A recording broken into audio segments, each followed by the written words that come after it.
So hello everybody and welcome back to atomic structure जो हम start कर रहे हैं। ठीक है। और आज का हमारा लेक्चर है, this is not lecture number 2, this is lecture number 5। 4 lecture already हो चुके हैं और पिछले 2 क्लासेस से काफी बच्चे गायब थे, है ना। और पिछले 2 क्लासेस मैंने काफी सारी चीजें करा दी हैं। इवन न्यूमेरिकल, पिछला वाला सेशन न्यूमेरिकल वाला सेशन था पूरा का पूरा। ठीक है। जिन बच्चों ने देखा है वो वाला सेशन वो तो सही है, और जिन्होंने नहीं देखा आई थॉट रिकॉर्डिंग देख चुके होंगे अभी तक। ठीक है। This is lecture number 5, not lecture number 2। मेरी आवाज क्लियर आ रही है बेटा? आपका नेटवर्क गड़बड़ है। ठीक है। आप बार बार क्लास से एग्जिट हो रहे थे, तो आपका नेटवर्क का प्रॉब्लम है। ठीक है। तो आप उस चीज को सही करिए। बाकी सब लोग को मेरी आवाज आ रही है? स्क्रीन दिख रहा है अच्छे से? यस सर, विजिबल है। Yes sir. चलो, वेरी गुड। वेल, अगर हम आगे बढ़े थोड़ा सा तो मेरे बारे में थोड़ा सा जान लो। As usual, my name Shubh Upadhyay, I am a JEE Main qualified candidate pursuing B Tech from IIT Lucknow. और मैं आप सभी का केमिस्ट्री मेंटर एसटीबीजी पर। ठीक है। आई थॉट अभी तक आप सभी मेरे को जान चुके हैं। ठीक। और मेरे जो एडिशनल वीडियो लेक्चर जो है वो जाके चैनल पे देखा करो, वहां भी अपलोड होता है ये सारा सेशन। ठीक है। तो चाहे आप ऐप में देख लो या वहां देख लो, चलेगा। ठीक। और एमयू बीएससी वालों के लिए, जो एमयू बीएससी वाले बोल रहे थे, है ना, बोल तो बहुत रहे थे लेकिन देखा बहुत कम ने है, व्यूज काफी कम आया उस पे। तो अगर यहाँ ढूंढ रहे हो एमयू बीएससी कंटेंट, तो वहां ऑलरेडी केमिस्ट्री का पेपर मैंने करा दिया है। एक बार जाके वहां देख लो, चैनल पे है। ठीक है, अवेलेबल है, वहां जाके देख सकते हो। ठीक है। चलिए, अगर मेन कंटेंट पे आगे बढ़ने से पहले मैं थोड़ा सा आपको कोर्सेज का ओवरव्यू दे दूं, जिसमें एमयू 2023 के लिए जो गाइडेंस प्रोग्राम है उसके अंदर 90 चैप्टर वाइज मॉक टेस्ट आपको मिल रहे होंगे। और एज यूजुअल उसी के साथ 2700 मोस्ट एक्सपेक्टेड क्वेश्चंस भी आपको मिलेंगे। तो ये काफी बेनिफिशियल है आपके लास्ट टाइम के लिए, क्योंकि देखो ये वाला एग्जाम वाला टाइम चल रहा है। ठीक है। सभी लोग इसमें एग्जाम की प्रिपरेशन में लगे हुए हैं, तो आपको ये चीजें जरूर जरूर से जरूर इनरोल करनी चाहिए, ताकि बहुत हेल्पफुल होगा ये आपके लिए। ठीक। तो आप इस चीज को ज्वाइन कर सकते हैं। साथ ही साथ एमयू के प्रीवियस ईयर एंट्रेंस पेपर भी आपको फ्री में मिलेंगे। ठीक है। और इसी के साथ आपको गाइडेंस दी जाएगी कि आप एमयू के एंट्रेंस के लिए कैसे प्रिपेयर होंगे। बहुत ही इजी टू एनरोलमेंट प्रोसेस है। ठीक है। एप्लीकेशन डाउनलोड कर लीजिए प्ले स्टोर से जाके। ठीक है, जहां से आप अभी क्लासेस कर रहे हैं। ठीक है। वहां से भी आप, और अगर आप हमारी टीम को कांटेक्ट कर सकते हैं तो दैट्स जॉली गुड, वहां से भी आप एनरोलमेंट कर सकते हैं। बहुत आसान प्रोसेस है। उसी के साथ साथ एमयू बीएससी के लिए जो एंट्रेंस है उसके लिए टेस्ट सीरीज भी ऑलरेडी लॉन्च कर दी गई, जिसके अंदर 5 फुल सिलेबस टेस्ट है और 500 प्रीमियम क्वेश्चंस का कलेक्शंस भी है, जो आपके प्रीवियस ईयर क्वेश्चंस पे बेस्ड है एज यूजुअल। उसके साथ साथ जो एमयू का लेटेस्ट सिलेबस है, क्योंकि होता क्या है ना, सिलेबस में काफी चीजें रिड्यूस होती हैं। तो रिडक्शन की वजह से सिलेबस को ढूंढना, फिर उनको एनालाइज करना, इसमें बड़ा टाइम बीत जाता है। तो आपको वो चीजें वहां ऑलरेडी दी जाएंगी, जो लेटेस्ट सिलेबस से बेस्ड पेपर होंगे। ठीक। उसी के साथ साथ पीवाईक्यू भी मिलेंगे आपको। और साथ ही में सब्जेक्ट कौन कौन से कवर होंगे, वो होंगे math, biology, physics, English and as usual जो केमिस्ट्री जो हम आज पढ़ रहे हैं। ठीक है। तो आप ये सारी चीजों को एनरोल करिए। ठीक है, इजी टू एनरोलमेंट प्रोसेस है। दिक्कत हो रही है तो टीम को कांटेक्ट करिए। ठीक। चलिए, तो ये सारी चीजें हम पिछले लेक्चर से पढ़ते आ रहे हैं, जिसमें रदरफोर्ड एटॉमिक मॉडल शुरू किया था। उसके बाद फिर हम आगे बढ़े, है ना। उसके बाद हमने ड्रॉबैक देखा, फिर इलेक्ट्रोमैग्नेटिक रेडिएशन, फिर उसकी properties, wavelength frequency, Planck quantum theory, photo electric effect, ये सब खत्म करा चुका हूं मैं। ठीक है। इसी के साथ साथ हमने क्या किया था, स्टॉपिंग पोटेंशियल जो बचा हुआ था, जो लास्ट सेशन हुआ था हमारा, उसके अंदर हमने स्टॉपिंग पोटेंशियल की चीजें डिस्कशन की थी। फिर ये सवाल कराए थे, सवाल के साथ साथ एक होमवर्क भी दिया था। देखो ये सारे बेहतरीन सवाल, 3 सवाल हमने कराए। साथ ही साथ एक होमवर्क दिया था, जो ये वाला सवाल है, आई थॉट बहुत सारे बच्चों ने कर लिया होगा। ठीक है। तो आज के सेशन को हम आगे बढ़ाएंगे। ठीक। और आज के सेशन में हम इसके आगे चीजों को पढ़ेंगे। और इसके आगे जो शुरू होता है, आज के सेशन की जो शुरुआत होती है, वो शुरुआत होती है बोहर एटॉमिक मॉडल से, है ना। Bohr hello atomic sir. Model. Hello sir. हाँ, हेलो, बोलो। सर बोल रहा है सर, जो बीएससी का सब पीवाई की यूट्यूब पर कराए हैं सब फुल करा दिए हैं।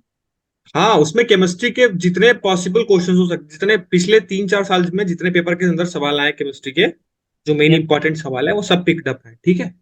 पूरा यस फुल केमिस्ट्री का है, वो जाके देख सकते हो। सर, देख लिए अगर हैं। अगर रेस्पॉन्स अच्छा रहता है तो उसी जैसा सिमिलर मैं फिजिक्स का भी एक सेशन ले रहा हूँ।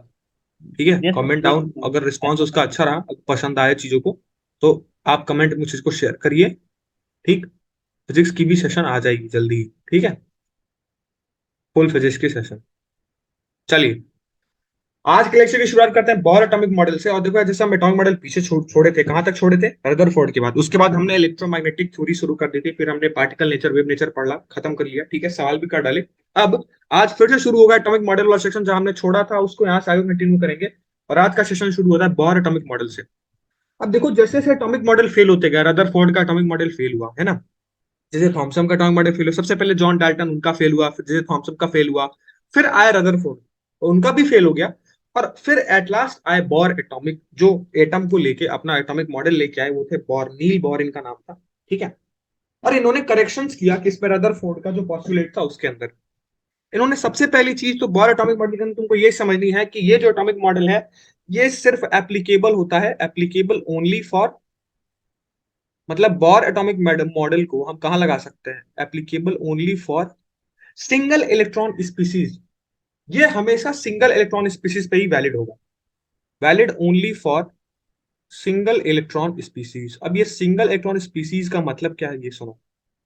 देखो, सिंगल इलेक्ट्रॉन स्पीसीज का मतलब होता है ना, ऐसे एलिमेंट जिनके अंदर एक इलेक्ट्रॉन हो, यानी कि हाइड्रोजन और hydrogen like element, hydrogen and hydrogen like element पे ये चीजें लगेंगी सिर्फ। तो पहला एक स्पीसीज तो खुद हाइड्रोजन हो सकता है जिसके अंदर एक इलेक्ट्रॉन होता है। ये हाइड्रोजन लाइक का मतलब क्या है ये समझो। जैसे मान लो कि हाइड्रोजन लाइक एटम, क्या मैं लिथियम 2+ को बोल सकता हूं? बिल्कुल। कैसे? Yes sir. मैंने तुमको क्या बोला कि बोर मॉडल हमेशा एप्लीकेबल होता है किसके लिए? सिंगल इलेक्ट्रॉन स्पीसीज के लिए, मतलब ऐसे स्पीसीज, ऐसे एलिमेंट जिनके अंदर सिर्फ एक इलेक्ट्रॉन हो। तो एक तो हाइड्रोजन ऑलरेडी हो सकता है, लेकिन ये हाइड्रोजन लाइक एलिमेंट का मतलब क्या है? देखो, हाइड्रोजन लाइक एलिमेंट का मतलब ना कि हाइड्रोजन जैसा वो एलिमेंट बन जाए। जैसे अगर मैं लिथियम में से 2 इलेक्ट्रॉन निकाल दूं, तो लिथियम के अंदर होते हैं 3 इलेक्ट्रॉन, मैंने 2 इलेक्ट्रॉन यस सर। निकाल दिया तो एक ही इलेक्ट्रॉन तो बचा। तो क्या मैं इसको हाइड्रोजन लाइक एलिमेंट बोल सकता हूँ? बिल्कुल। Lithium 2+ can be hydrogen like element. तो इस पे हम बोर मॉडल लगा सकते हैं, है ना। तो सबसे पहली और इंपॉर्टेंट बात ये समझ लो कि ये सिर्फ सिंगल इलेक्ट्रॉन स्पीसीज पे वर्क करता है। ये जो एटॉमिक मॉडल हम आगे पढ़ेंगे, ये कहाँ लगेगा, ये कहाँ एप्लीकेबल होगा? सिर्फ सिंगल इलेक्ट्रॉन स्पीसीज पे, या फिर हाइड्रोजन हो गए, या हाइड्रोजन लाइक एलिमेंट्स पे। क्लियर? अब शुरू करते हैं कि एक्चुअली बोर एटॉमिक मॉडल में क्या था, क्या पॉस्टुलेट थे, क्या नई चीजें बताई बोर ने। तो लिखो पॉस्टुलेट्स। पॉस्टुलेट्स मतलब इनके पॉइंट्स, जो मेन पॉइंट्स थे। Bohr atomic model, Bohr's atomic model, क्या पॉस्टुलेट्स थे इनके? देखो, सबसे पहली बात बोहर ने बोली, ठीक है, जो एज यूजुअल जे थॉमसन ने बोली, जो एज यूजुअल रदरफोर्ड ने बोली, वही बातें सबसे पहले पॉस्टुलेट में बोहर ने उठा के चिपका दी। और वो बातें क्या थी? कि एटम न्यूट्रल होता है, जिसमें equal number of proton and equal number of electron होते हैं। यार ये बातें तो जे थॉमसन भी बोले थे, ये बातें तो रदरफोर्ड भी बोले थे, और वही बातें सेम बोहर ने अपने पहले पॉस्टुलेट में उठा के चिपका दी। तो लिख लो कि एटम इज न्यूट्रल। बोहर ने बोला कि एटम होता है न्यूट्रल, एटम के ऊपर कोई चार्ज नहीं होता है, वो न्यूट्रल होता है। न्यूट्रल का मतलब कि जितने नंबर ऑफ पॉजिटिव चार्ज होंगे उतने नंबर ऑफ निगेटिव चार्ज होंगे। वो सेम जैसे पीछे रदरफोर्ड ने बोला और जे थॉमसन ने बोला, वो चीजें इन्होंने भी पहले पॉस्टुलेट के अंदर डाल दी कि सर एटम। आवाज ब्रेक हो रहा है। सर वॉइस ब्रेक हो रही है आपकी। एक सेकेंड, एक सेकेंड, सर वॉइस ब्रेक हो रही। Let me check.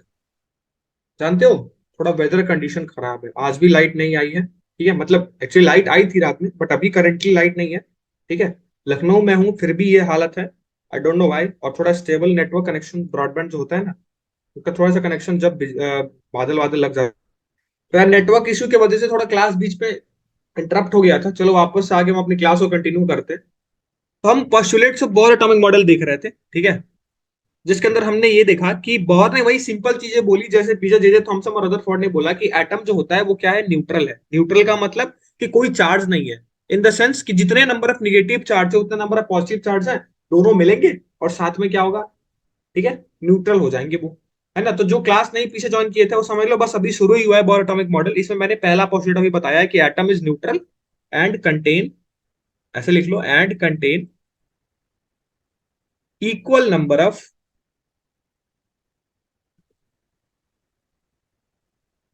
Protons and electrons. आज बहुत इंपॉर्टेंट चीज होने वाला है बोर एटॉमिक मॉडल के अंदर। बहुत इंपॉर्टेंट चीजें मैं सिखाऊंगा, जिसको तुमको मैं फार्मूले सिखाऊंगा, जिसके अंदर बोर एटॉमिक मॉडल का फार्मूला डिराइव करके तुम रेडियस वेलोसिटी कैसे निकाल सकते हो। और ये मत समझो कि ये सिर्फ केमिस्ट्री का चैप्टर है, ये बेसिकली तुम्हारा फिजिक्स में तैयार हो रहा है, पार्ट 2 क्लास 12 का, ठीक है। तो फिजिक्स के अंदर भी सवाल बन जाते हैं इस टॉपिक से, ठीक है। नॉट इवन सिर्फ केमिस्ट्री, फिजिक्स से बनते हैं एटॉमिक स्ट्रक्चर से सवाल, ठीक है। तो फिजिक्स केमिस्ट्री दोनों कवर हो रहा है एक साथ, ना समझ लो। चलो, ये पहला पॉस्टुलेट है। दूसरा पॉस्टुलेट क्या बोला बोर ने, दूसरा इंपॉर्टेंट बात क्या बोला बोर ने? देखो, जैसा हमने पीछे पढ़ा था रदरफोर्ड में, तो उसमें रदरफोर्ड में ने एक बात बोली थी कि जो इलेक्ट्रॉन है वो न्यूक्लियस के आजू बाजू रिवॉल्व करता है ना। बोर ने भी वही बात बोली कि न्यूक्लियस जो इलेक्ट्रॉन है वो क्या करता है, रिवॉल्व करता है around the nucleus circular path में, जैसा जैसा रदरफोर्ड ने बोला वैसा बोर ने भी बोला। लेकिन बोर ने ये बोला ना कि ये जो तुम्हारा जो इलेक्ट्रॉन है जो रिवॉल्व कर रहा है, एक्चुअली उसका जो रेडियस है वो कांस्टेंट होगा। जैसा मैं थोड़ा सा पीछे लेके चलूं, तो पीछे हमने ये पढ़ा था क्या, रदरफोर्ड एटॉमिक मॉडल के अंदर रदरफोर्ड ने बोला, ऐसे आ जाओ यहाँ देख लो, कहाँ गया ये रहा, काफी आगे आ गए यार हम लोग तो। देखो, रदरफोर्ड ने क्या बोला था कि इलेक्ट्रॉन रिवॉल्व करता है around the nucleus in a closed path.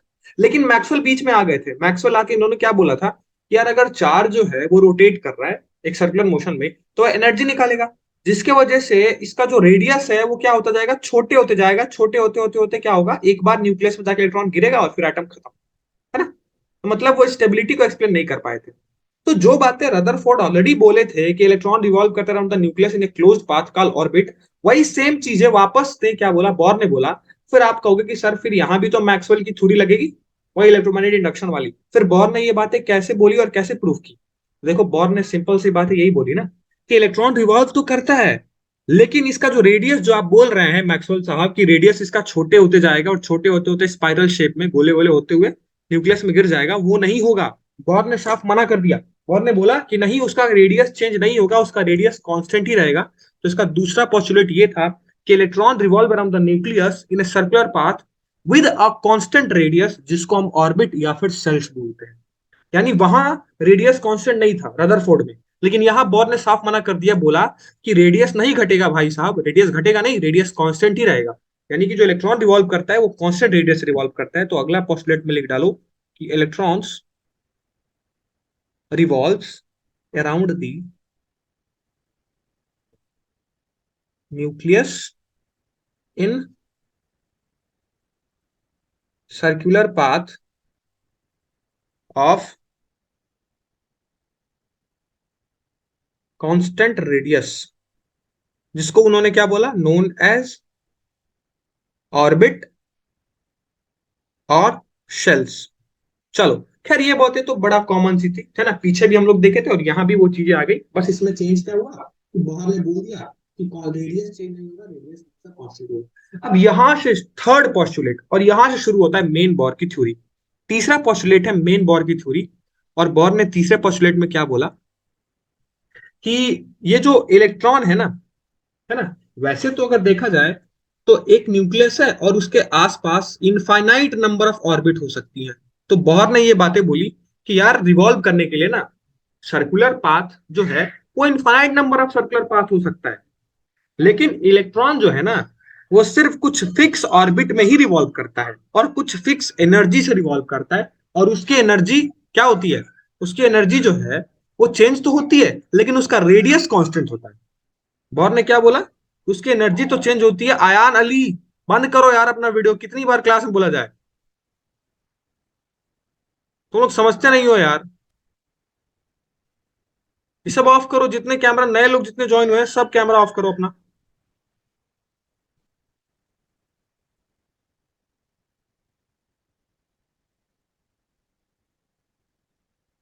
Camera off करके क्लास में ज्वाइन हुआ करो जितने भी लोग आ रहे हैं, ठीक है। कैमरा ऑफ करके क्लास में ज्वाइन हुआ करो, दोबारा रिपीट नहीं करूंगा मैं। तो हम कहा थे, हम थे कि इलेक्ट्रॉन जो है, ठीक है,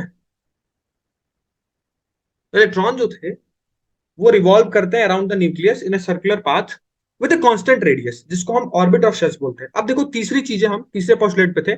अब तीसरी पोस्टुलेट क्या बोलती है कि बोर ने बताया कि यार देखो, न्यूक्लियस के आसपास ना ऑर्बिट तो इनफाइनाइट हो सकती है, खूब सारी ऑर्बिट हो सकती है, इलेक्ट्रॉन का जहां मन वहां जा सकता है, लेकिन उसकी एक कंडीशन है। और कंडीशन क्या है कि इलेक्ट्रॉन सिर्फ उसी ऑर्बिट में जाएगा ना जिसका जो एंगुलर मोमेंटम होता है वो इंटीग्रल मल्टीपल ऑफ h/2 पाई के बराबर हो। कहने का मतलब क्या है, थोड़ा ध्यान से।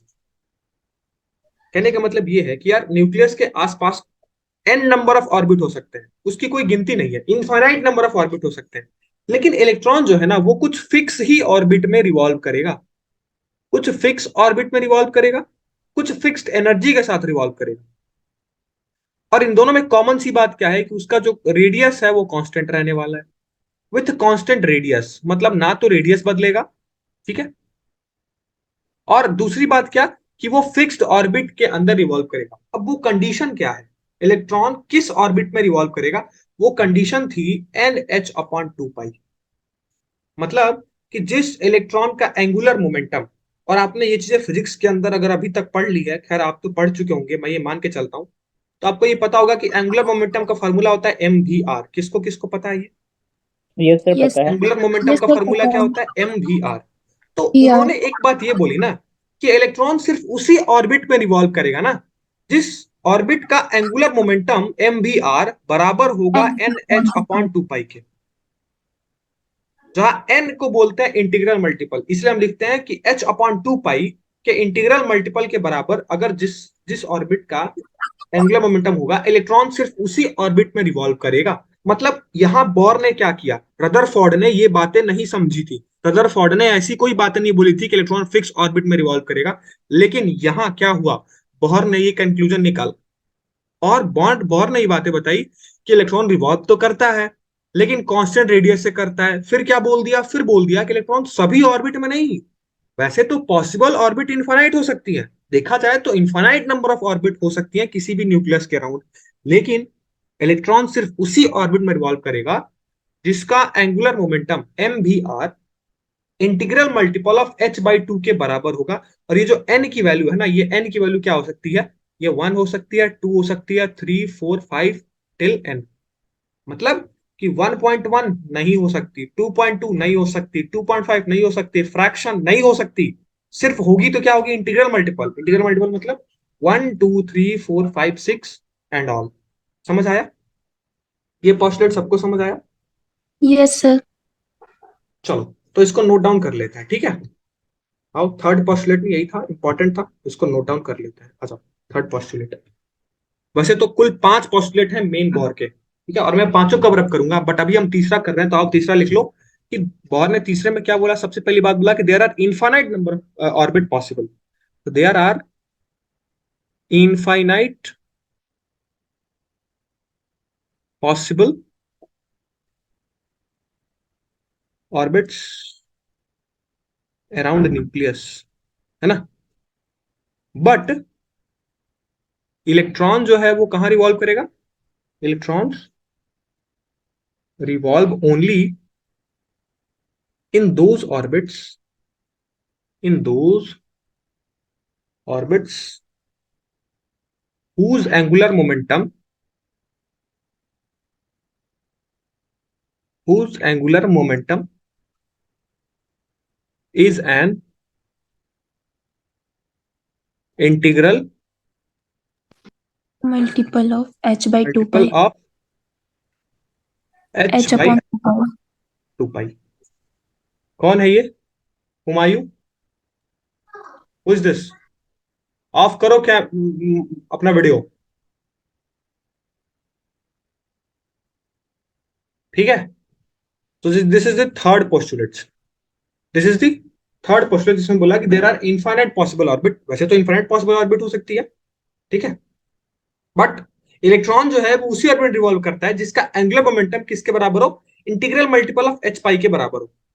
मतलब कि जो MVR है वो NH/2 पाई के बराबर हो।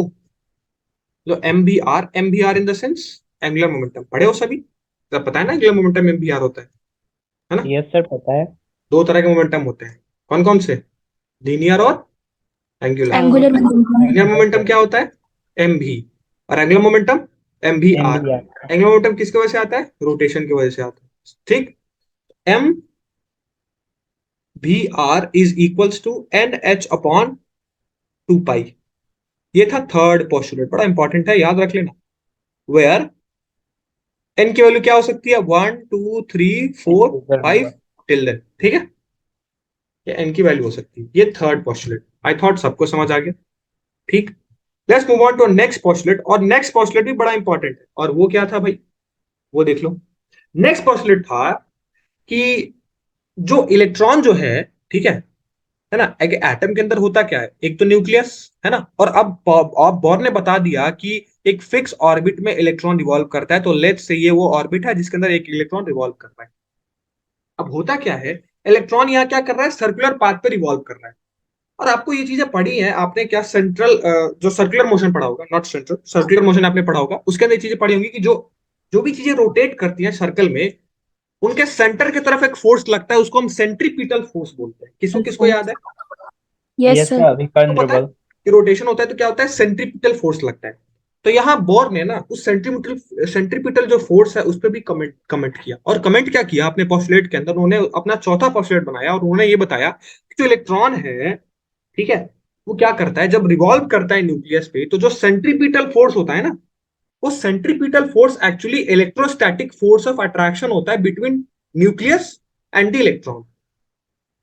मतलब इन्होंने साफ साफ ये बातें बोल दी कि जितना सेंट्रीपिटल फोर्स होगा ना, वो एक्चुअली सेंट्रीपिटल फोर्स आएगा कहां से, electrostatic force between the nucleus and the electron. जैसा Electron. इसको एग्जांपल लेके समझो, तुम बचपन से चीजें पढ़ते आ रहे हो कि जो प्लैनेट्स हैं वो सन का चक्कर लगाते हैं, है ना, और अब धीरे Yes, धीरे जैसे sir. तुम बड़े हुए तो तुमको ये चीज पता चली कि एक्चुअल में उन दोनों के बीच क्या होता है, ग्रेविटेशनल फोर्स होता है ना। तो वहां जो सेंट्रीपिटल फोर्स आता है वो एक्चुअली किसकी वजह से आता है, ग्रेविटेशनल फोर्स की वजह से आता है, दो मासेस के बीच जो फोर्स लगता है ना। वैसे ही बोर ने यहां बताया ना कि जब इलेक्ट्रॉन रिवॉल्व करता है ना भाई साहब एटम के अंदर, तो जो सेंट्रीपिटल फोर्स आता है ना वो किसकी वजह से आता है, एक्चुअली इलेक्ट्रोस्टैटिक फोर्स की वजह से आता है, किसके बीच का, न्यूक्लियस और Nucleus इलेक्ट्रॉन। और इलेक्ट्रॉन के बीच का. क्लियर, ये बोर Yes, का sir. चौथा पोस्टुलेट था। तो लिख लो कि द सेंट्रीपिटल फोर्स, ठीक है, चौथा पोस्टुलेट लिख लो, बहुत इंपॉर्टेंट है सारे पोस्टुलेट, और खास करके ये तीसरा और चौथा, क्योंकि यहाँ एक रिलेशन मिला है और इस रिलेशन से ही हम आगे बढ़ेंगे अभी। तो लिख लो the centripetal force for circular motion, the centripetal force for circular motion of electron in, sorry not in, is provided by, किसके हेल्प से आता है, is provided by electrostatic force of attraction, is provided by electrostatic force of attraction between, किसके किसके बीच, nucleus और electron के बीच. Nucleus and electron, nucleus and electron, ठीक है, न्यूक्लियस इलेक्ट्रॉन के बीच, लेट्स से ये इलेक्ट्रोस्टैटिक फोर्स ऑफ अट्रैक्शन है, ठीक, इसको मैं शो कर दे रहा हूं एरो से, क्लियर। तो उन्होंने साफ साफ बातें क्या बोली कि जो सेंट्रीपिटल फोर्स है वो किसके बराबर है, जो सेंट्रीपिटल फोर्स है, सेंट्रीपिटल फोर्स है वो किसके बराबर है, इलेक्ट्रोस्टैटिक फोर्स के, हैं, इलेक्ट्रोस्टैटिक फोर्स ऑफ अट्रैक्शन। यही था बोर का चौथा पॉस्टुलेट, ये था बोर का चौथा चौथा पॉस्टुलेट। अब आप थोड़े मैथमेटिकल टर्म में इस पॉस्टुलेट को समझे, नेक्स्ट स्लाइड में मैथमेटिकल टर्म में इस पॉस्टुलेट को समझाता हूं। अब ये बताओ, आप सभी के सभी जानते हो सेंट्रीपिटल फोर्स जो होता है ना, चलो एक बार मेरे को बताओ कि व्हाट इज सेंट्रीपिटल फोर्स, मतलब उसका मैथमेटिकल फॉर्मूला बताओ सेंट्रीपिटल फोर्स का। mv square by r. mv² by r, किसने बोला ये, Sir, Tanya.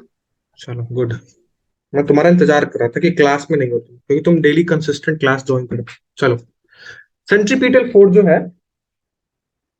वो एक्चुअली होता है mv² अपॉन r, सबने पढ़ रखा है, mv² upon r circular motion सबने पढ़ रखा है, नहीं पढ़ा है ना तो पढ़ लो, क्योंकि वो भी बहुत इंपॉर्टेंट है, वो नहीं पढ़ोगे तो रोटेशनल मैकेनिक्स समझ नहीं आएगी।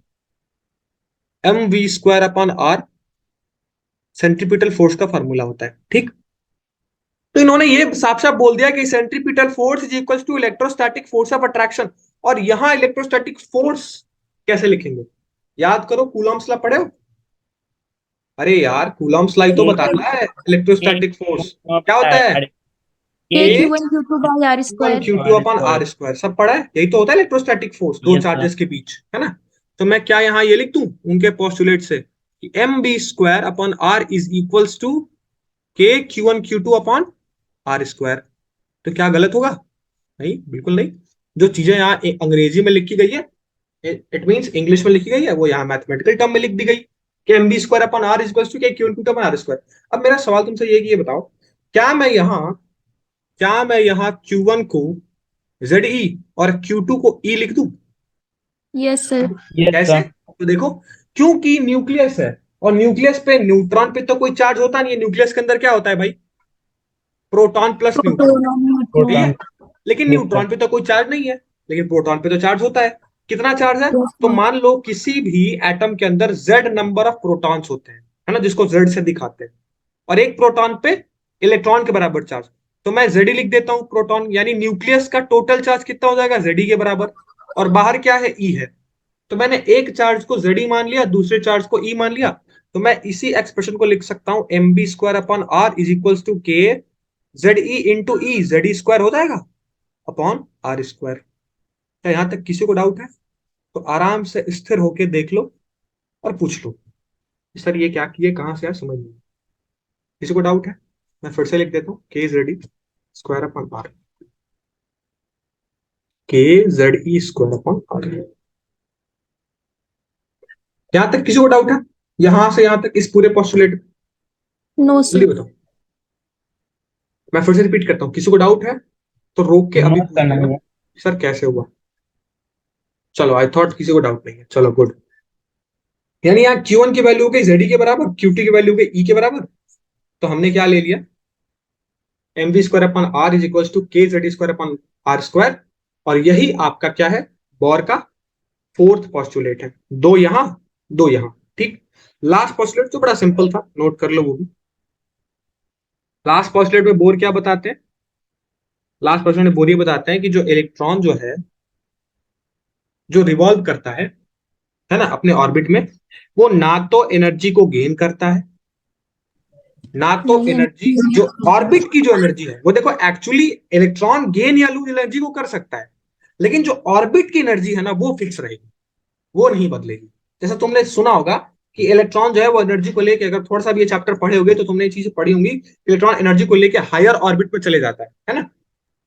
Yes तो sir। इलेक्ट्रॉन एनर्जी को ले सकता है या दे सकता है, लेकिन ऑर्बिट की एनर्जी ना तो गेन होगी ना तो लूज होगी, ऑर्बिट की एनर्जी फिक्स होगी। जो एनर्जी का चेंज होगा वो किसका होगा? इलेक्ट्रॉन का होगा।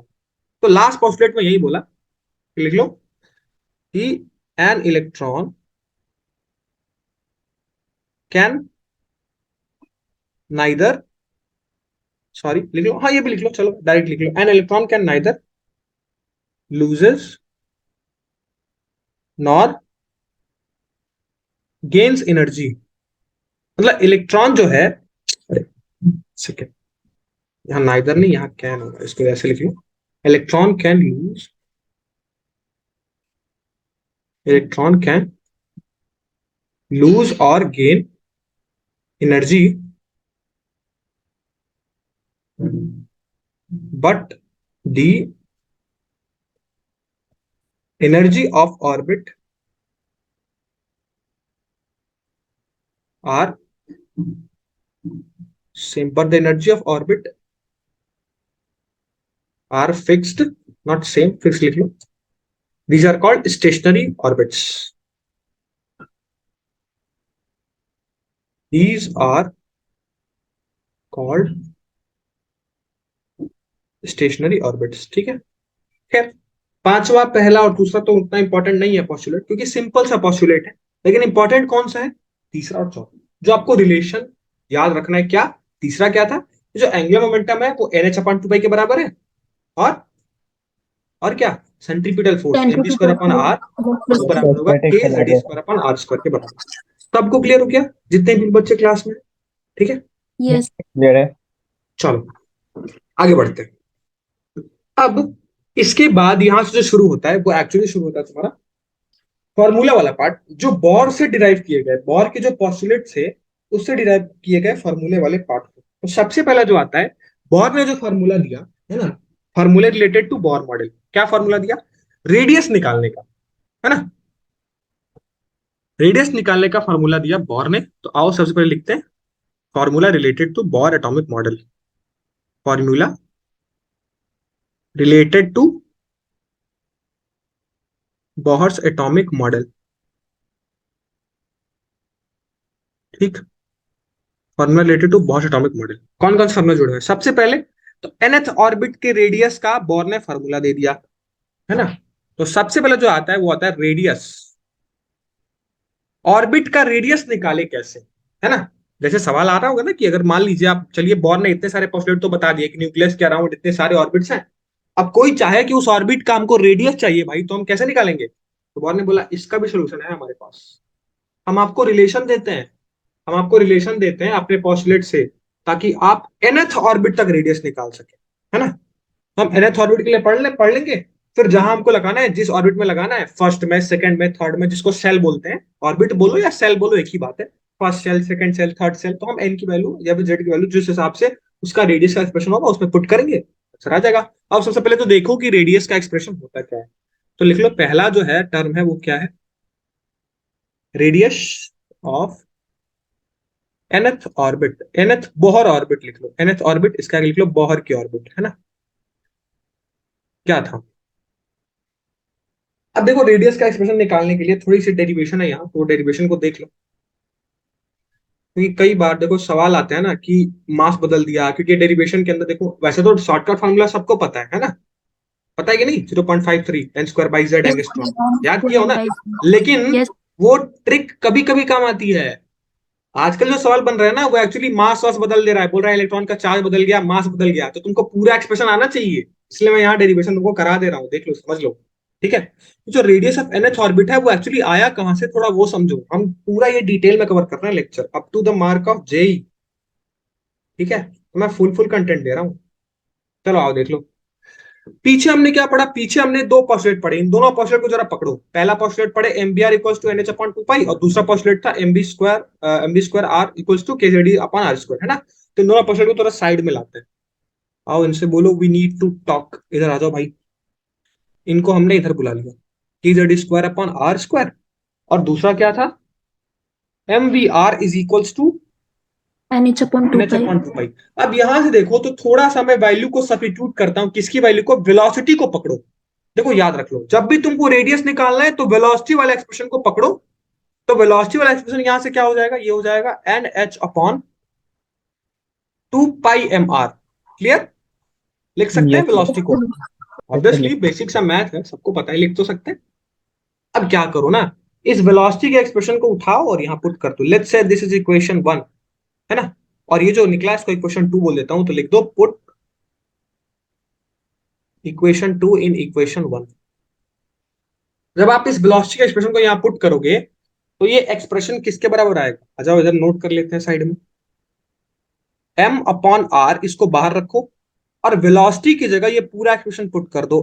N H upon 2 pi mr, इसका स्क्वायर हो जाएगा, is equals to K Z square upon R square. ये तो ऑलरेडी है वहां, है ना, ये m Yes. है, ठीक है, यस सर। ये ऑलरेडी है। अब जब स्क्वायरिंग होगी तो थोड़ा स्क्वायरिंग कर डालो। आ जाओ स्क्वायरिंग कर लेते हैं।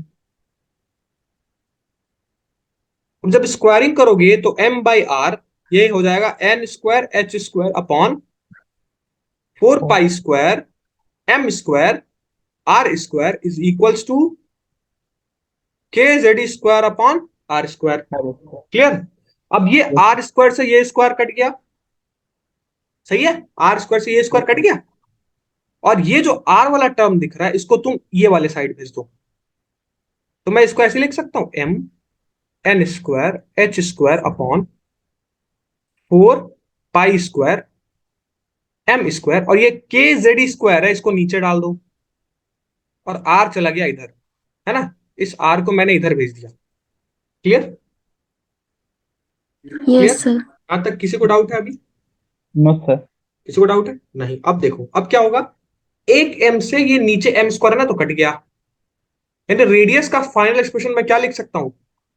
N square H square 4 pi square M K Z square लिख सकते हैं। ये है तुम्हारा रेडियस का फाइनल एक्सप्रेशन जो तुमको याद रखना है अगर आज कल के अच्छे लेवल के सवाल सॉल्व करने हैं तो। Clear? This is the expression of the radius of nth orbit for bore. मैंने क्या किया, सिंपल सा तुमको एक ट्रिक दिया। क्या किया? जो एम वी आर वाला जो फॉर्मूला है ना, उसमें से वी की वैल्यू को बाहर निकालो और कुछ नहीं बस उठा के पुट कर दो, उसके बाद सारा मैथ है, उसके बाद सारा का सारा मैथ है। और क्योंकि ऑलमोस्ट यहाँ बीटेक करने जा रहे हो तो जाहिर सी बात है इंजीनियरिंग करने जा रहे हो ना, तो एक बात याद रख लेना, बिना मैथ के इंजीनियरिंग कभी पॉसिबल नहीं है। अगर किसी का मैथ वीक है तो जितना पढ़ सकते हो ना उतना पढ़ डालो, क्योंकि एक बार इंजीनियरिंग में घुस गए ना फिर बिना मैथ के कुछ भी नहीं होने वाला है। तो एटलीस्ट इतना मैथ तो मैं आप लोग से कर ही रहा हूँ एक्सपेक्ट कि आप इतने मैथ को तो कर ले जाओगे। ठीक है, तो ये रेडियस का एक्सप्रेशन आपको समझ आया? ये Yes. रेडियस का एक्सप्रेशन आपको समझ आया जो है yes sir. N Yes. Square upon H square. अब देखो, अब यहाँ क्या करेंगे ना, अब इस रेडियस के एक्सप्रेशन में थोड़ा सा मॉडिफिकेशन करते हैं। और वो मॉडिफिकेशन क्या है थोड़ा सा देख लो। ये रेडियस का एक्सप्रेशन जो आया, लिख क्यों नहीं रहा? अच्छा थोड़ा कलर कलर हो गया यार।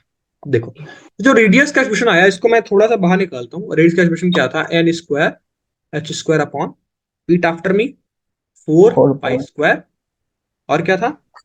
M M K square A और जेड Z. स्क्वायर। ठीक है, अब देखो इसमें ये जो एम है ना, ये एम एक्चुअली क्या है? Mass of electron. क्योंकि एमवीआर वाले टर्म में एम क्या होता है? मास ही तो होता है। अरे एमवीआर वाले टर्म में ये एम क्या है? Yes sir. मास ही तो है। तो Hmm. यहाँ मास तो मैं इसको एम ई लिख देता हूं ताकि आसानी में पढ़ने में समझ में आएगा कि ये मास ऑफ इलेक्ट्रॉन है। ठीक है, ठीक। अब इस एक्सप्रेशन में देखो तो यहाँ एन जो है, एन क्या है? तुम्हारा शेल नंबर जो कि होता है कांस्टेंट, है ना? अरे सॉरी, कांस्टेंट मैं बोल रहा हूँ, सेल नंबर। सेल नंबर तो बदल सकता है ना। एच कांस्टेंट ना, प्लैंक कांस्टेंट। एच तो तुम्हारा कांस्टेंट वाला टर्म है ना, प्लैंक कांस्टेंट, जिसको अभी पीछे पढ़ के आए हो ना प्लैंक क्वांटम थ्योरी के अंदर। तो यस एच सर। की वैल्यू तो नहीं बदल सकती है, मतलब एच No. भी क्या हो गया? कांस्टेंट। 4 ऑलरेडी कांस्टेंट, पाई की value constant, mass of electron हमेशा कांस्टेंट होता है, के तो K भी ऑलरेडी कांस्टेंट है, constant. Coulomb constant. के क्या है भाई? के क्या है? कूलम्ब कांस्टेंट क्या होता है? Yes 1 sir. Pi 1 upon 9.1। 4 pi 4 pi epsilon naught, epsilon naught. Value होती है 9 9 into into 10 10 to to the the power power 9। 9. ठीक है, Yes, sir. ठीक है। तो क्या क्या कांस्टेंट है? ऊपर का एच स्क्वायर कांस्टेंट है, नीचे का 4 कांस्टेंट है, पाई स्क्वायर कांस्टेंट है, एम कांस्टेंट है, के कांस्टेंट है। और यहां देखो E तो ये इलेक्ट्रॉन, चार्ज ऑफ इलेक्ट्रॉन कितना होता है भाई? 1.6 इंटू 1.6 माइनस 9। mm. ये भी तो कांस्टेंट है, ये भी तो Yes, कांस्टेंट sir. है। बदल क्या रहा है? बदल रहा है एक तो शेल नंबर और जेड तुम्हारा एटॉमिक नंबर। अरे यार, Atomic number. Different different atom के लिए एटॉमिक नंबर डिफरेंट होगा तो जेड की वैल्यू डिफरेंट होगी, और डिफरेंट सेल के लिए सेल एन की वैल्यू भी डिफरेंट होगी। मतलब यहाँ जो चीजें वेरिएबल है वो है सिर्फ एन स्क्वायर और जेड। तो एक काम करो ना, ये जो एन स्क्वायर और जेड है ना, इनको पहले तो बाहर कर लो, और जो कांस्टेंट है उनको एक साथ कर लो। तो 4 pi square mass of electron के और ई K. स्क्वायर, ये पूरा कांस्टेंट हो गया। Yes, sir. अब यहाँ जब आप एच की वैल्यू पुट करेंगे कितनी? 6.6 into 10 to the 7 power to 10 minus to the power 34। minus E की 34. वैल्यू मैंने ऑलरेडी लिखवा दी। के की value 9 into 10 to the power 9 होती है ना? और मास ऑफ इलेक्ट्रॉन कितना होता है भाई? 9.1 into 9.1 into 10 to the 10 to the power power minus minus 31. 31 kg में। तो ये सारी वैल्यू को जब आप पुट करोगे ना, तो इसका आंसर मैं बता देता हूँ। ये जब सारी वैल्यू को आप पुट करोगे तो एन स्क्वायर अपॉन जेड ये आता है 0.529, जिसको हम राउंड ऑफ करके लिख देते हैं 0.53 एन स्क्वायर बाई जेड। तो आपको फॉर्मूला अगर याद रखना है तो आप ये फॉर्मूला याद रखेंगे। हालांकि वो एक्सप्रेशन आपको याद तो नहीं रखना है, लेकिन डिराइव करने आना चाहिए कि कभी अगर सवाल आ गया, मास बदल दिया, चार्ज बदल दिया, और पूछ दिया कि कितने टाइम्स इंक्रीज होगा कितने टाइम डिक्रीज होगा, तो वो एक्सप्रेशन आपको पता होना चाहिए। 0.53 एन स्क्वायर बाई जेड, ये है तुम्हारा रेडियस का एक्चुअल फार्मूला। तो फिर ये क्या है? अरे यार, ये एक्सप्रेशन है। इस एक्सप्रेशन को शॉर्ट किया गया सारी वैल्यू को पुट करके। तो कितना आया रेडियस का formula? 0.53 N square by Z. क्या यहाँ कोई मेरे को रेडियस के यूनिट बता देगा? Sir, angstrom. Angstrom, very good. Radius की यूनिट होगी एंगस्ट्रॉम। क्यों? क्योंकि यार एक एटम की रेडियस की बात करें, एक एटम की ऑर्बिट की बात करें ना, वो तो बहुत छोटा होगा ना। एंगस्ट्रॉम बहुत छोटी यूनिट होती है, तो इसका रेडियस हमेशा किस में आता है? याद रखिएगा, ये फॉर्मूले में जब आप Angstrom. वैल्यू पुट करेंगे तो रेडियस हमेशा किस में आएगा? एंगस्ट्रॉम में आएगा। क्लियर? Yes, सबको sir. क्लियर हो गया? सबको क्लियर हो गया? Yes, sir. चलो, तो ये था हमारा किसका, रेडियस का एक्सप्रेशन। अब कुछ महत्वपूर्ण बातें, मतलब इंपॉर्टेंट पॉइंट्स। कौन कौन से इंपॉर्टेंट पॉइंट्स, आओ देखो। रेडियस का फॉर्मूला क्या आया, रेडियस ऑफ nth ऑर्बिट का फॉर्मूला आया r इज इक्वल्स टू 0.53, क्या आया, N square by n Z. Square by Z. चलो ये तो खैर हमको पता चल गया। अब मैं तुमसे पूछूं कि मान लो कहीं अगर सवाल आ जाता है, अब मैं यहां से ना तुमको क्वेश्चंस बताऊंगा किस टाइप के सवाल आता है। सवाल पहला आ सकता है कि रेशियो को कंपेयर करो, है ना, रेशियो निकालो, दे देगा दो ऑर्बिट और बोलेगा कि उन दोनों ऑर्बिट का रेशियो बताओ कितना होगा, है ना, उनका रेडियस रेशियो पहला आता है तुम्हारा, पूछा जाता है सवाल यहां से किससे, रेडियस रेशियो से। तो अगर मैं तुमसे बोल दूं कि ये बताओ R1 और अपन R2 इसका रेशियो क्या होगा, तो कैसे समझोगे। देखो कुछ नहीं करना है, करना क्या है तुमको कि R का जो फॉर्मूला होता है वो क्या होता है, 0.53 n स्क्वायर बाई जेड, है ना। अब 0.53 तो एक कांस्टेंट टर्म है, 0.53 तो नंबर है ना जो कि कांस्टेंट आने वाला है। अरे यार हर जगह आर की वैल्यू 0.53 तो लोगे, वो तो थोड़े बदलेगा, ये तो कांस्टेंट की वैल्यू है। इसका मतलब मैं Yes, sir. कर सकता हूँ कि जो रेडियस है वो डायरेक्टली प्रोपोर्शनल है एन स्क्वायर के और इनवर्सली प्रोपोर्शनल है किसके, जेड के। Z. ये एक्सप्रेशन से ये समझा जा सकता है बिल्कुल, क्योंकि ये Yes, कांस्टेंट है, sir. तो कांस्टेंट को हटाओगे तो प्रोपोर्शनलिटी का साइन आ जाएगा, और प्रोपोर्शनलिटी के साइन को हटाना होता है तो कांस्टेंट से मल्टीप्लाई करते हैं। तो यहाँ हम कांस्टेंट को रिमूव करना है, तो क्या समझ आएगा, जो रेडियस है वो डायरेक्टली प्रोपोर्शनल है एन स्क्वायर के अपॉन जेड के। The ठीक। proportional है Z पे. अब यहां से अगर सवाल पूछ दिया गया कि ये बताओ, तुमको दो रेडियस दे दी गई है, उन दोनों के रेडियस का रेशियो बताओ, मतलब मैं R1 अपॉन R2 पूछ रहा हूं तुमसे, R1 अपॉन R2। तो R1 अपॉन R2 क्या मैं ये लिख सकता हूं, N1 N1 का square square plus upon N2 का N2 स्क्वायर. स्क्वायर, और साथ में Z2 by Z2 upon Z1. Z1 multiply हो जाएगा। क्यों, क्योंकि Z नीचे है ना भाई, Yes, Z sir. नीचे है ना। जैसे अगर नहीं समझ आया तो फिर से देख लो, R1 अपॉन R2। अब R1 की वैल्यू क्या हो सकती है, N1 square upon Z upon R2 की वैल्यू, सॉरी Z1, और R2 की वैल्यू क्या हो सकती है, N2 स्क्वायर अपॉन Z2। तो यार इसको उल्टा करो ना, देखो यही तो आएगा, R1 अपॉन R2 किसके बराबर होगा, N1 square upon N2 square N2 multiply by Z2 by Z2 Z1. Upon Z1। Clear. तो अब Yes, आप sir. अगर ये सवाल आपसे आ जाए, ये सवाल पूछी जाए, चाहे फिजिक्स में चाहे केमिस्ट्री में, दोनों में आ सकता है ऐसा सवाल, कि दो रेडियस को कंपेयर करो, उनका रेडियस का रेशियो बताओ। रेडियस का रेशियो किसके बराबर होगा, R1 अपॉन R2 किसके हो जाएगा, N1 upon N2 square multiply by Z2 upon Z1। ये एक्सप्रेशन क्लियर हो गया, क्लियर हो गया। Yes, sir. चलो, अब एक और इंपॉर्टेंट बातें, क्या, ग्राफ पूछ सकता है आपसे। आओ अब मैं खूब सारे इसके अंदर ग्राफ हम करा देता हूँ ताकि कुछ बचे ही ना इसके अंदर। कहाँ से पूछे एग्जामिनर, हमारा एटीट्यूड ऐसा हो जाएगा कि पूछे एग्जामिनर आखिर कहाँ से पूछेगा, घुमाए जितना घुमा सकता है घुमाए, आ गया यहाँ है। तो आओ सबसे पहले दो एक्सेस ड्रॉ कर लेते हैं फटाक से, क्योंकि अब हम ग्राफ पढ़ रहे हैं तो दो एक्सेस जरूरी है। शेप आउटलाइन को व्हाइट कर लो। चलिए, ये हमारा पहला ग्राफ है ना। चलो पहला ग्राफ से पहले शुरू करते हैं। अब यहां से ग्राफ पूछ सकता है। ग्राफ कैसे पूछ सकता है भाई, सबसे पहले ग्राफ पूछ सकता है कि ग्राफ बताओ, तुम्हारा ग्राफ अगर आर और जेड के बीच का ग्राफ, पहला R versus radius Z. Versus Z के बीच का ग्राफ, मतलब वाई एक्सिस पे रेडियस, जेड एक्सिस पे, Sir, सॉरी वाई एक्सिस पे आर और एक्स एक्सिस पे जेड, है ना। तो आर sir, और जेड के बीच का रेडियस, तो थोड़ा बोला. एक्सप्रेशन देखो, R is directly proportional to N square by Z, है ना।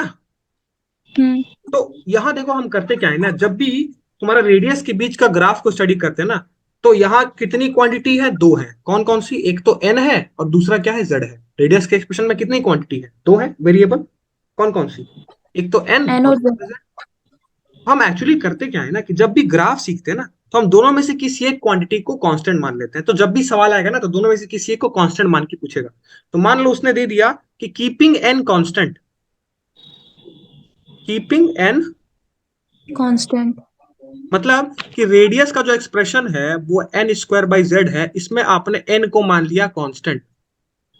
तो आप मेरे को ग्राफ बता दीजिए किसके किसके बीच, आर और जेड के बीच। अब बताओ एन कांस्टेंट हो गया तो R inversely proportional to Z हो जाएगा। Yes sir. और आपने ये चीजें पढ़ रखी है कि इनवर्सली प्रोपोर्शनल का रेक्टेंगुलर हाइपरबोला बनता है। वाह, यस सर। क्या बात है सर, कितना आसान हो गया। मतलब आर वर्सेस जेड का जो ग्राफ है वो आपको अब देख के मालूम पड़ जाएगा कि आर और जेड के बीच का जो ग्राफ है उसका रिलेशन क्या है और बनेगा क्या, वो बनेगा रेक्टेंगुलर हाइपरबोला।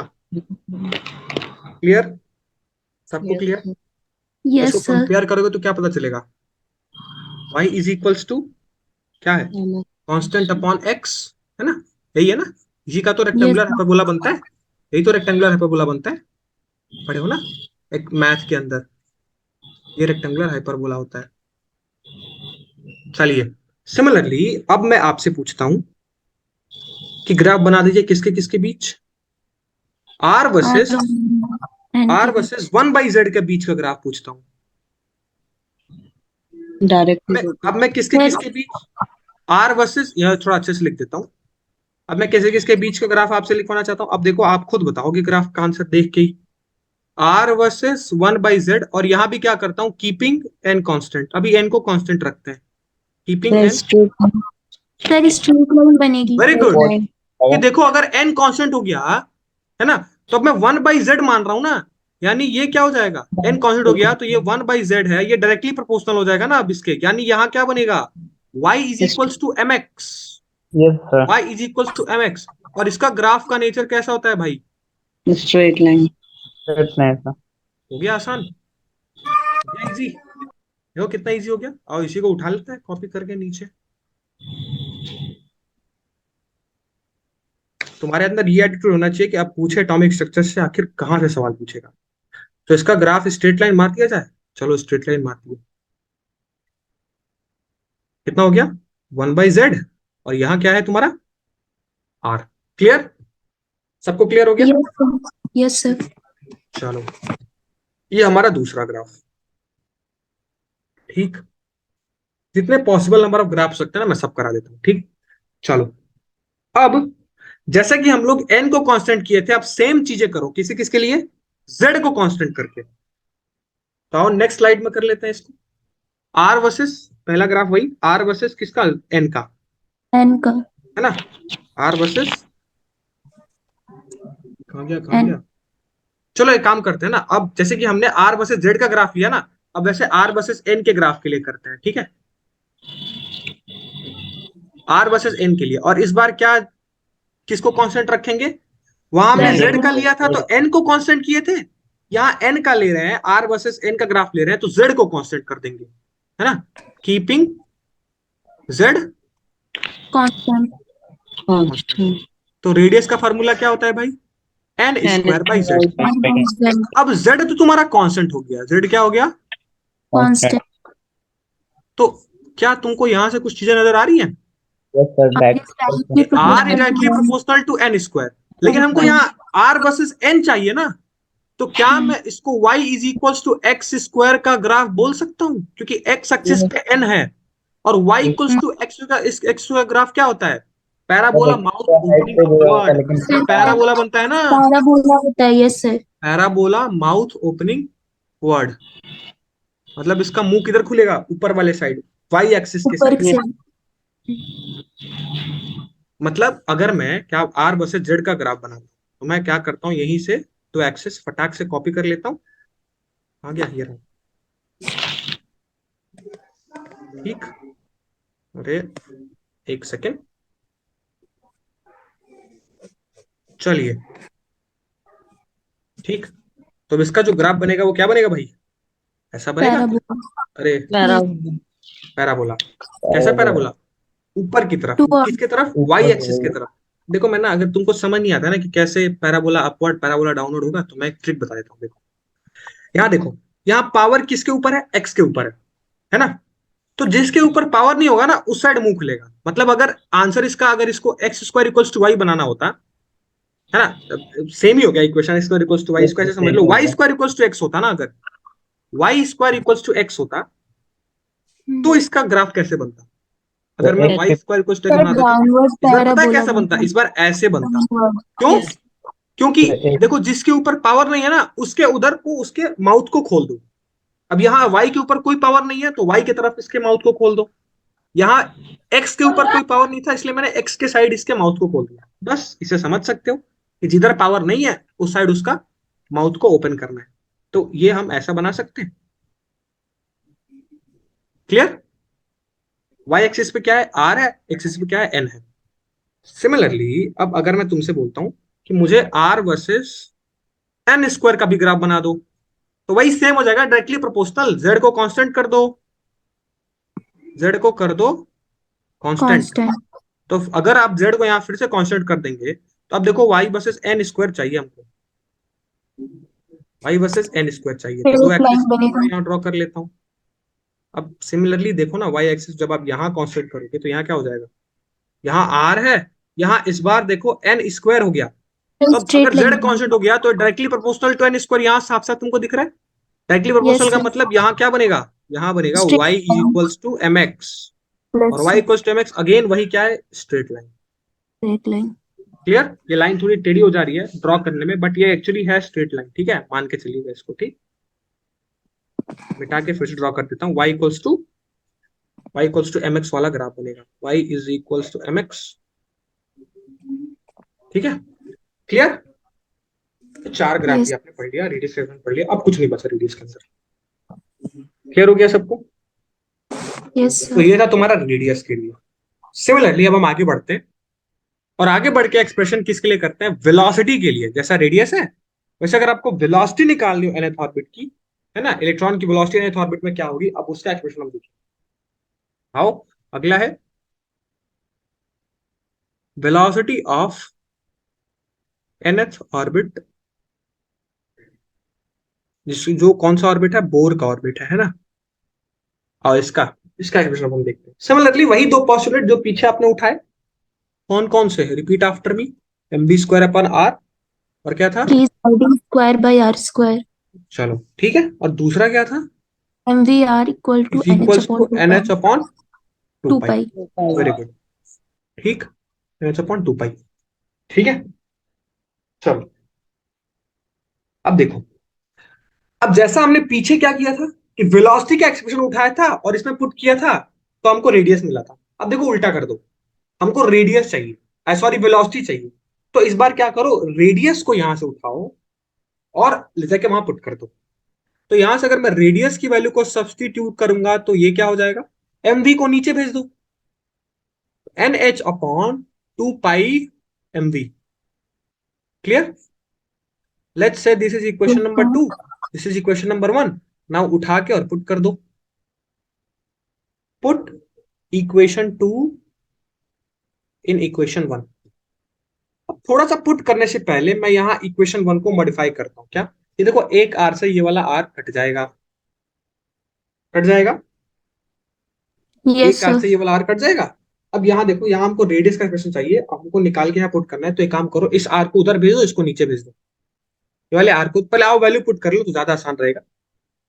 ये क्या हो जाएगा, अगर मैं वैल्यू को काट दिया तो इधर क्या बचेगा, mv स्क्वायर, और नीचे क्या होगा, आर का एक्सप्रेशन क्या होगा, mv square is equals to K Z square. नीचे रेडियस को पुट करोगे तो ये क्या हो जाएगा, एन एच। और ये जो 2 पाई mv है क्या ये ऊपर चले जाएगा यहाँ, यस सर।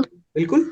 कोई डाउट, किसी को कोई डाउट नहीं होना चाहिए। ये देखो m से m कट गया, ये v से v कट गया, देखो वेलोसिटी का एक्सप्रेशन सिंपल आ गया। क्या आ गया, K Z square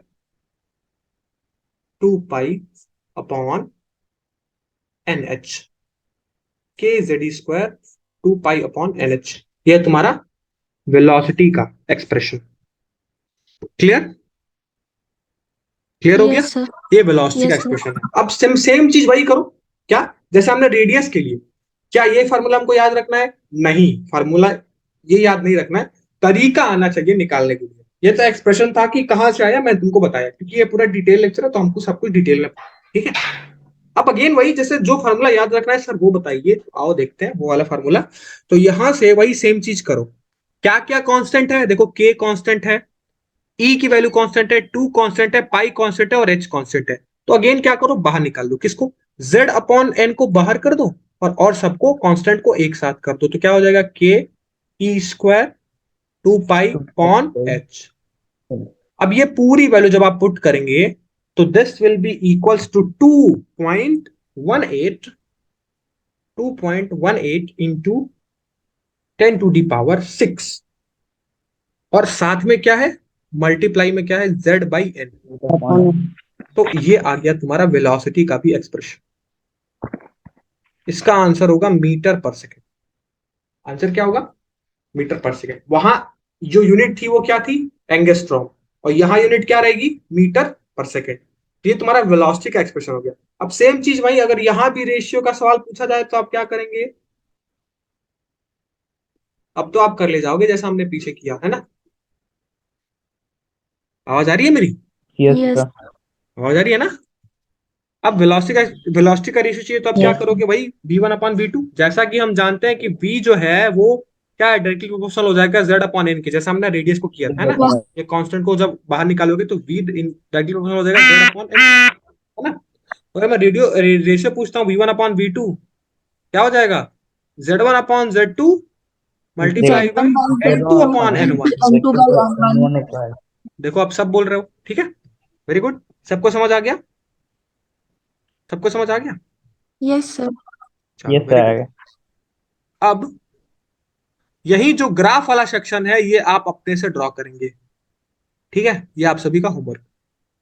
Yes, homework sir. अब कौन कौन सा ग्राफ मैं वो बता देता हूं। पहले आप ड्रॉ कीजिएगा v वर्सेस n का ग्राफ, Mm. है जेड ना। कांस्टेंट है। फिर आप ड्रॉ कर, हाँ भाई जो दो दो क्वांटिटी होंगी तो किसी में एक को कांस्टेंट कर लीजिएगा, फिर दूसरे को आप वेरिएबल करके ग्राफ बना दीजिएगा। मैं ऑलरेडी बहुत अच्छे से समझा चुका हूँ पीछे, है ना।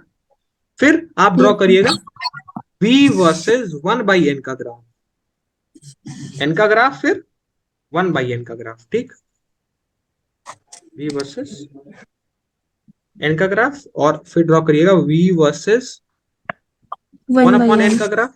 और तीसरा एक इसमें तीन ही बनेंगे, तीन ही ग्राफ बनेंगे, v वर्सेस z का ग्राफ भी आप ड्रॉ कर लीजिएगा, ठीक है। इन दोनों में आपको z को कांस्टेंट रखना है और इसमें आपको n को कांस्टेंट रखना N. है, ठीक है। इसमें आप z को कांस्टेंट रखिएगा और ये वाली चीजों में आप n को कांस्टेंट रखेंगे। कहाँ गया तो आपका, 1/z का नहीं निकालेंगे ग्राफ, क्या 1/z। 1/z कहाँ है बच्चा एक्सप्रेशन के अंदर, 1/z तो है ही नहीं, ऊपर है ना यस z। तो 1/z यस कहाँ है कि इसमें z का आप एक्सप्रेशन निकालेंगे। यहाँ आप n को कांस्टेंट कर दीजिएगा, इसलिए इसके अंदर तीन ही ग्राफ बनेंगे। Clear to everybody. Yes. Yes. यहाँ खत्म हो गया आपका रेडियस और वेलोसिटी का एक्सप्रेशन। हालांकि थोड़ा टाइम और है, थोड़ा टाइम और लेना चाहूंगा और सोच रहा हूँ कि आज टाइम पीरियड वाला भी खत्म कर दूं, ठीक है, ताकि रेडियस वेलोसिटी और टाइम पीरियड खत्म हो जाएगा। तो बोर एटॉमिक मॉडल में लास्ट बचेगा तुम्हारा एनर्जी वाला सेक्शन, ठीक है। एनर्जी फटाक से डिस्कस करेंगे, स्पेक्ट्रम हम डिस्कस कर लेंगे, है ना, electromagnetic spectrum, Lyman बामर Paschen series, फिर आएगा क्वांटम नंबर, और उसके बाद ये सेशन मतलब ये चैप्टर जो है उसकी क्या हो जाएगी, समाप्ति। 2 या 3 सेशन मुश्किल से और डिटेल में लगेंगे, खत्म हो जाएगा ये, ठीक है। काफी कुछ सर, आपने कम ऑलरेडी पढ़ लिया, क्या और सर। ठीक। तो आओ लास्ट आज का सेशन लेते हैं, ठीक है। स्लाइड में ऐड कर देता हूँ लास्ट टॉपिक आज का। वो लास्ट टॉपिक क्या है, लास्ट टॉपिक है तुम्हारा टाइम पीरियड। अब हम अगर तुमसे पूछे कि यार चलो तुमने रेडियस बता दिया, तुमने वेलोसिटी बता दी, लगे हाथ इलेक्ट्रॉन का टाइम पीरियड बता दो, तो सबसे पहले मैं आप लोगों से जानना चाहता हूँ कि टाइम पीरियड का मतलब, टाइम पीरियड से आप क्या समझते हैं, what do you mean by time period. Sir one full oscillation complete करने में जो टाइम लगता है. Very good. Yes. क्या ये स्टेटमेंट कंप्लीटली सही है, और लोग बताएंगे। तो 1/frequency भी तो होते हैं. 1/1 Frequency. फ्रीक्वेंसी को टाइम पीरियड, चलो ये तो आपने मैथमेटिकल एक्सप्रेशन बताया, चलो खैर कोई बात नहीं। हाँ आपने सही बोला, you are absolutely correct. Time period जो होता है वो एक्चुअली क्या होता है, जब भी हम एक रिवोल्यूशन कंप्लीट करते हैं ना, सर्कुलर मोशन के अंदर चीजें डिफाइन की जाती है कि जब भी इलेक्ट्रॉन जो है, अगर यहाँ बात करें इस पर्टिकुलर चैप्टर के अंदर, तो इस पर्टिकुलर चैप्टर के लिए अगर मैं टाइम पीरियड ऑफ इलेक्ट्रॉन पूछूं तो इसका मतलब ये है कि सर जब भी इलेक्ट्रॉन जो है ना वो एक चक्कर मार के आ जाएगा ना, तो जितना टाइम उसको लगेगा उसी को हम टाइम पीरियड बोलेंगे। तो time taken by the electron to complete one revolution around nucleus is known as time period. और सिंपल सा पहले डेफिनेशन लिख लो। Time taken by electron to what complete one revolution around the the orbit. nucleus, उसको क्या बोलते हैं? Time period. Sorry, time period को कैपिटल टी से डिनोट करते हैं, ठीक है? टाइम पीरियड को कैपिटल टी से डिनोट करते हैं, ठीक। अब आपने ये चीज तो पढ़ रखी है कि speed equals to distance upon time या फिर velocity equals to distance upon time होता है, ये तो पढ़ रखे हो सब, Yes, sir. ठीक है? तो अगर मैं यहां से टाइम का एक्सप्रेशन लिखने जाऊं तो मैं टाइम को क्या लिख सकता हूं? डिस्टेंस अपॉन स्पीड लिख सकता हूं। तो टाइम पीरियड को मैं क्या टाइम पीरियड लिखना चाहूं तो मैं डिस्टेंस अपॉन स्पीड या डिस्टेंस अपॉन वेलोसिटी जो भी बोल लो, है ना, मैं लिख सकता हूं। अब इलेक्ट्रॉन जो है वो क्या करता है, वो न्यूक्लियस का चक्कर लगाता है ना। और मैंने तुमसे बोला कि जब एक चक्कर मार के आएगा इलेक्ट्रॉन, है ना, तो जितना टाइम लगेगा उसको हम क्या बोलेंगे? टाइम पीरियड बोलेंगे, है ना। अब मैं तुमसे पूछा हूं, अभी मैं तुमको पीछे बताया कि स्पीड कह लो वेलोसिटी कह लो, मान के चलो दोनों अभी एक ही है, तो या तो स्पीड कहो या वेलोसिटी कहो, है ना। क्या होता है? डिस्टेंस अपॉन टाइम होता है ना। तो अगर मेरे को टाइम निकालना हो तो डिस्टेंस अपॉन स्पीड या डिस्टेंस अपॉन वेलोसिटी कर देंगे हम। अब मेरे को जरा ये बताओ कि इलेक्ट्रॉन यहाँ कितना डिस्टेंस ट्रेवल कर रहा है? टू तो पाई क्या आर यहाँ इलेक्ट्रॉन यहाँ अगर ये जो न्यूक्लियस है इसके ऑर्बिट की रेडियस को मैं स्मॉल आर मान लेता हूं, तो क्या इलेक्ट्रॉन यहाँ 2 पाई डिस्टेंस कवर कर रहा है? यस सर 2 पाई आर करेगा। क्लियर? Yes Yes, sir. और sir. इलेक्ट्रॉन की वेलोसिटी कितनी होगी भाई? तो हमने अभी पीछे एक्सप्रेशन पढ़ा, 0.16 into 10 to the 0.18 power into 10 to the 6. Power 6 z upon n, है ना। Yes sir. तो मैं यहाँ क्या वैल्यू पुट कर दूं? क्या? Yes, sir. 2.18 into 1 10 to into the power 10 to the 6, power क्या 6 था एक्सप्रेशन में? z बाई n, है ना, by n. z by n। अब हमको टाइम पीरियड का एक्सप्रेशन चाहिए, तो time period is equals to, ऊपर कर दो 2, 2 pi r. है ना, pi R. Pi multiply by, अब देखो आर क्या होता है भाई? रेडियस। अभी पीछे 0.5 पढ़ा 0.3 इंटू 0.5 क्या? z n square square by by n, z. Z Sir, N n n square square by by z z होता है ना, होगा. n स्क्वायर बाई z होता यस है, सर। यहाँ n स्क्वायर बाई z होता है ना। Yes, sir. तो अब जरा ये बताओ कि यहां मैं क्या पुट कर दूं? 0.53 into n n square by square z. By Z. Z. z yes sir. Upon नीचे क्या पुट कर दूं? 2.18 2.18 into 10 to 10 to the power Z by 6, हाँ, और नीचे क्या है? z है, Z by n n. By z होता है ना। नीचे क्या होगा? नीचे तुम्हारा क्या होगा? यहाँ 2.1 Z z by by n N होता है होगा। ना, 2.18 yes sir. Into 10 to the power 6, ये z बाई n, ये n ऊपर जाके क्या बना देगा? n क्यूब बना देगा। n cube. Yes Yes, sir. sir. इसको लिख लो 2 pi into 0.53 into N cube, और नीचे क्या हो जाएगा? जेड स्क्वायर हो जाएगा। Z square. Yes sir. 2.18 into 10 to the power 6, नीचे क्या हो जाएगा? Z square. Z अब ये square. सारी कांस्टेंट वैल्यू को आप सॉल्व कर लेंगे। जब आप सॉल्व करेंगे ना तो इसका एक्सप्रेशन आता है 1.52 इंटू 10 टू द पावर 8। 8 नहीं आएगा, 6 ऊपर करो, यहाँ से 2 पाई 0.34 डिवाइड करोगे तो यहाँ ऑलमोस्ट आता है तुम्हारा 1.52 इंटू 10 टू द पावर 16। कितना आता है? 1.52 इंटू 10 टू द पावर 16, और ऊपर क्या है? n क्यूब, और नीचे क्या है? z square. Z square. So ये टाइम पीरियड का तुम्हारा expression. Clear? Yes sir. Clear? Sir. और क्योंकि यहाँ देखो एक और गलती होगी, ब्लंडर मिस्टेक मेरे से हो गया, इसको माइनस लगा लो क्योंकि यहाँ नीचे से ऊपर जाएगा तो साइन यहाँ निगेटिव हो जाएगा, ठीक है? Yes sir. ठीक। तो टाइम पीरियड का एक्सप्रेशन कितना हुआ? 1.52 into 10 to the power minus 16 n cube upon By z Z square. square. चलो, तो अगर मैं अगले स्लाइड में अगेन वही रेशियो वाला काम करूं तो अगर मैं time period 1 upon time period 2 का रेशियो पूछता हूं तो इस एक्सप्रेशन से क्या कंक्लूजन हो सकता है कि जो t है वो डायरेक्टली प्रोपोर्शनल है n cube upon Z z की स्क्वायर Z के। square के लिए. तो अगर मैं रेशियो पूछता हूं तो ये क्या हो जाएगा, n1 cube upon Z1 N2 into N2 cube cube multiply by, नीचे क्या है, Z ये z2 हो जाएगा ना, Z2 z2 square square by upon z1 का Z1 स्क्वायर। Z1 का स्क्वायर। तो ये क्यूब रेशियो हो होगा गया। सर। देखो मैंने तीनों के लिए तुमको तो रेशियो वहां पे डायग्राम क्यू भेज होगा, N2 क्यू होगा। अब यहाँ क्यूब तुम्हारा मन होगा। ग्राफ बनाओ, कहाँ है क्यूब, नहीं, सॉरी N2 क्यू नॉट होगा। स्क्वायर, यहाँ क्यूब होगा, यस यस, यहाँ स्क्वायर कर लो, ठीक है। अब तुम इसका ग्राफ बनाओ चाहे मत बनाओ, अब तो तुम, अब ये तुम्हारे ऊपर है, अब तो मैं ऑलरेडी बता दिया, अब तो तुम खुद ही कर सकते हो, कोई डिपेंडेंसी नहीं है मेरी। तुम्हारा मन तुम ग्राफ ड्रॉ करो इसका, बहुत अच्छी बात है। तुम्हारा मन तुम नहीं करो, खैर तीनों इक्वेशन मैंने तुमको समझा दिए, टाइम पीरियड, वेलोसिटी, रेडियस कहाँ से आया, बोर का पूरा पॉस्टुलेट, ठीक है, और अलोंग विद देयर ग्राफ, और साथ में ग्राफ का होमवर्क। क्लियर, सबको क्लियर हो गया। चलिए यस सर। तो आज के सेशन को यही एंड करते हैं, ठीक है। नेक्स्ट सेशन में जो बचा कुचा चीज होगा, एनर्जी ऑफ द ऑर्बिट वगैरह, वो हम नेक्स्ट सेशन में करेंगे। इस हाइड्रोजन स्पेक्ट्रम नेक्स्ट सेशन में पढ़ रहे होंगे, ठीक है, लाइमल बामर सीरीज, इलेक्ट्रोमैग्नेटिक स्पेक्ट्रम पूरा। उसके बाद हम बढ़ेंगे किधर, क्वांटम, क्वांटम नंबर पे, है ना।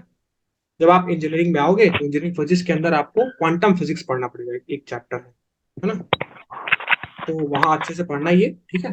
जब आप बीटेक करोगे तो आपको फर्स्ट ईयर में ही आपको चीजें देखने को मिलेंगी आपके इंजीनियरिंग फिजिक्स में, ठीक है। चलिए तो आज के सेशन को यही एंड करते हैं, ठीक।